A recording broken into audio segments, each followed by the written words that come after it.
Hey y'all, it's Laura and welcome back to A Cherry on Top. We have a lovely hop for you guys today showing you how to use texture pastes and mousses and different types of mixed media products. So I've gotten out my Nouveau Embellishment Mousse and I believe I have Pewter and Peony as the two colors I've grabbed, which is a pink and a silver. And I have these quilting templates from June Taylor that I have used before, and I'm going to use them to create a stitched background, and the Nouveau Mousse will be for tiny little sprinkly embellishments and splattering on this layout. So a little different use for it than you may have seen elsewhere, but I like to use my mixed media in a minimal way on my layouts. They're just a kind of splattering detail, but I don't usually do mixed media in a big way. And so for me, that just works better. So I have this Kaisercraft stencil that has these teeny tiny little butterflies on it. So I thought it'd be kind of cute to add some of these onto the peripheral of the hearts, just as though these little butterflies are flying away from this burst of hearts. And I just thought that would be a nice little detail, little fun, sparkly detail, because these Nouveau Embellishment Mousses are very shiny. They're very shiny, and when you use them as a splatter, they actually look a lot like Heidi Swapp Color Shine. So that is certainly an option if you would like to try some splattering. So I am going to use just the top little bit of these butterflies here in the pink, and then I'll come back and do a few in the silver, and then add a little bit of splattering as well. Now, I will be doing a lot of stitching on this background. The majority of these hearts will be stitched. Those that are not is because they're going to be hiding behind the photo. And this photo is a picture of me as a toddler. I was about 2, and I have to laugh because when I pulled this photo out to scrap, I left it on my desk, and one of my twins, who are 7, walked up and said, "Mama?" And I was shocked that she realized it was me. Because obviously I don't look anything like that anymore. And I was just very impressed that she figured out right away that it was me and not, say, one of her sisters who do have brown hair. So I was pretty impressed with that on her behalf. And yeah, it's a very sweet photo. I'm not really sure why there is a Statue of Liberty in it, but there is. It was just one of those photo places that you could go like at Kmart or JCPenney or something like that my mom had gone to, and she did that quite a bit throughout our lives. So we have quite a few professional photos of my brother and I. And I came across this one and I thought, oh, this is so cute, and I have the perfect collection to scrap it with. So I just wanted to go ahead and play. So pulling out the pewter to do just one larger butterfly at the bottom. So silver is going to be a part of this layout, but I didn't want it to overtake the pink. And I am going to be avoiding a color in my photo, and that is that purple color. First of all, it's rare to find girl collections that feature purple. Most of them are just very pink, and sometimes green, brown, etc. This collection has a little bit of teal and a little bit of yellow, but it's pretty predominantly pink and silver. So I'm just going to ignore the purple in the background of my photos. And honestly, that really helps to have the photo stand out, because it's the only place on the layout where you will see that little bit of purple. And so that actually works to my favor. Now I'm being a bit messy with the pewter, and it wasn't intentional, but I think mine are getting a little bit dried out because I haven't used them in a little while. And so definitely keep up with your mixed media and make sure that you're using it, not letting it just sit in your cabinets, or it will dry out. So I'm going to add some of this here to the side so that I can create some splattering. Really just cleaning off my spatula, adding a little bit of water, you mix it up, and you've got yourself some silver splatter. It's fantastic, and I really like what this adds to the layout. It's not something I normally would spend the time to do. I'm more likely to dive into the papers and the stitching even before I would play with mixed media, but in this case I think it was a nice little addition to this layout and a fun little challenge on my part to remember to use it. So now I'm using a stitching pad, which is essentially just like a foam pad, and I'm trying to remember the brand name, but I really don't remember. And then this little punch that I'm using came from the Paige Evans bookbinding tool, but you can just use a needle if you like. And I just quickly punched out all of the way around all of the hearts. I'm going to use some DMC thread in a silver color to stitch all of these hearts. I will not be doing all of that on camera, obviously.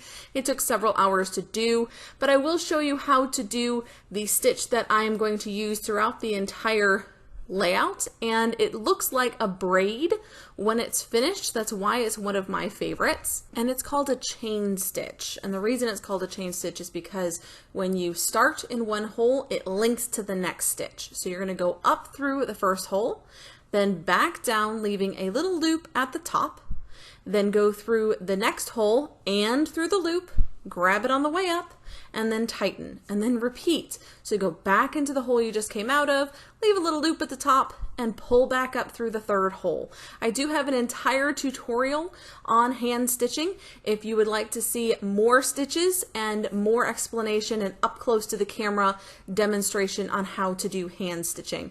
It is a great way to add texture to your layouts, but it is a very detail-oriented skill and does take a little bit more time to do. I personally really enjoy it and find it very easy to do in front of the TV if I'm watching a movie.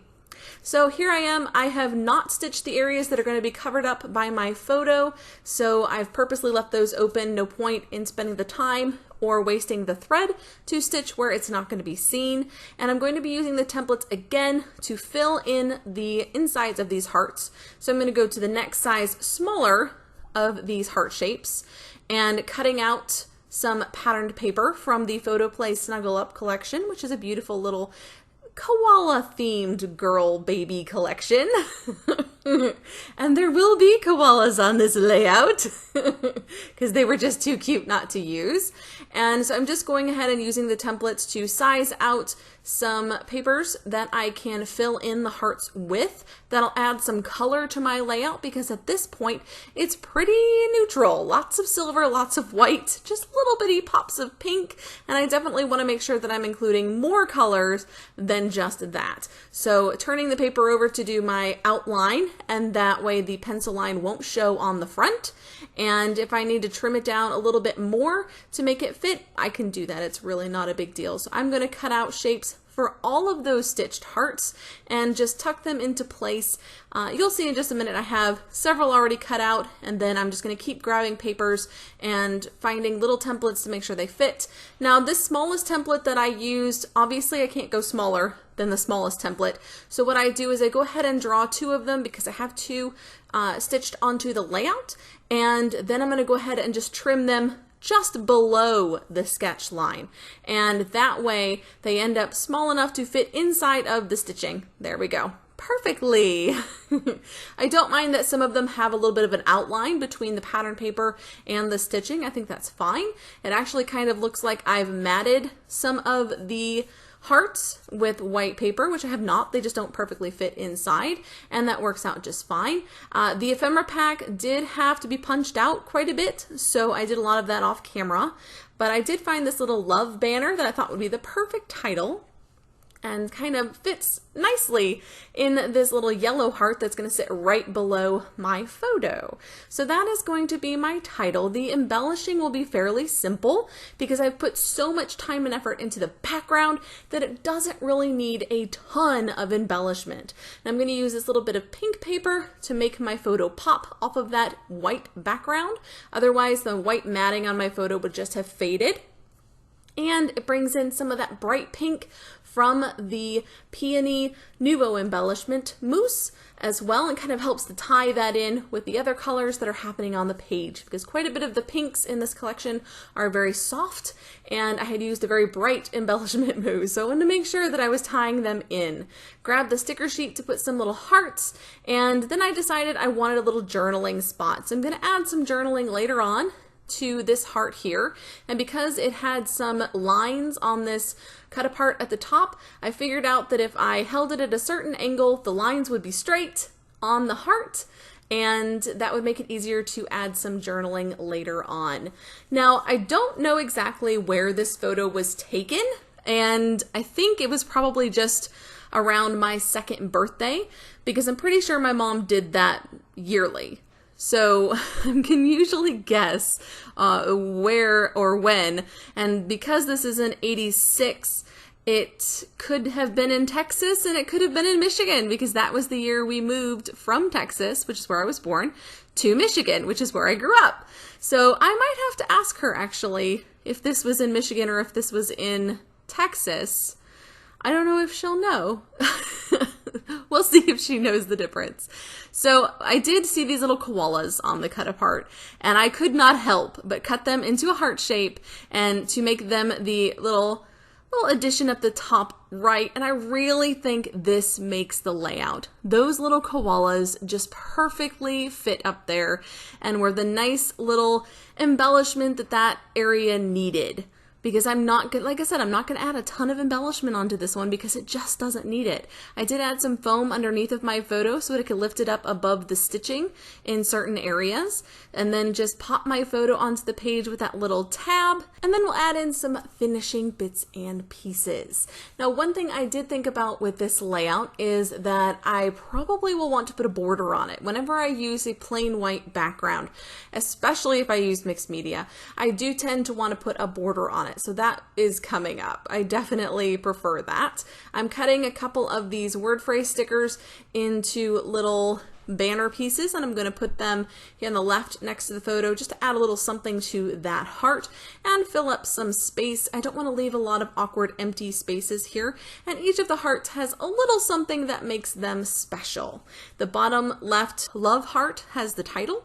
I have the koalas in the top right. I have hearts inside of hearts in the smaller ones.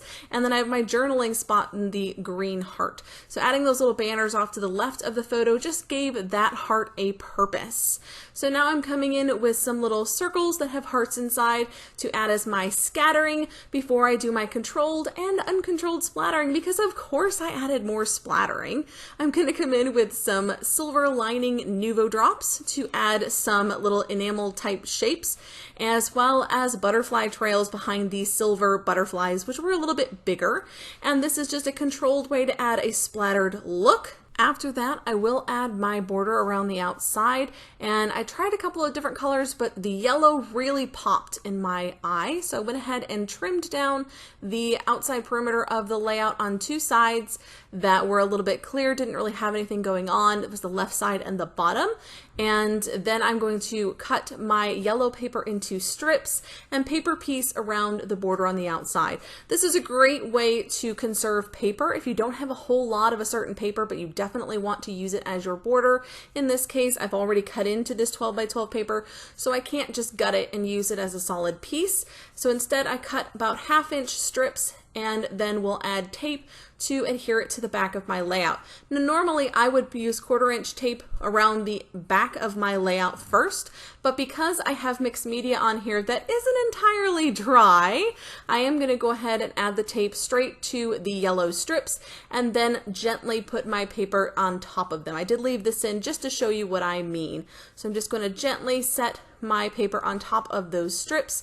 Now, in a couple of areas it did kind of overlap the background of the stitching, and so it doesn't lay perfectly flat, but I don't mind that too much. Sitting inside of an album, it will probably flatten out quite nicely, and because I didn't use a lot of water on this layout, and I'm using Vicki Boutin foundation paper, which is a heavy-duty mixed media paper for my white background, it did not have much warping at all, which is something that makes me crazy about mixed media. I don't like warped paper. But once I get my border completely in place, I will end up bringing in some Heidi Swapp Color Shine and doing some splattering with that as well. It is in the gold color, and because I had so much yellow on this layout, well, in 2 places really, I thought that the gold colored splattering really would help to tie in that color with the pinks and the silvers that already have splattering in the background as well. That's it for me, guys. Be sure to check the description below for the rest of the links to the other DT members. And until next time, bye guys.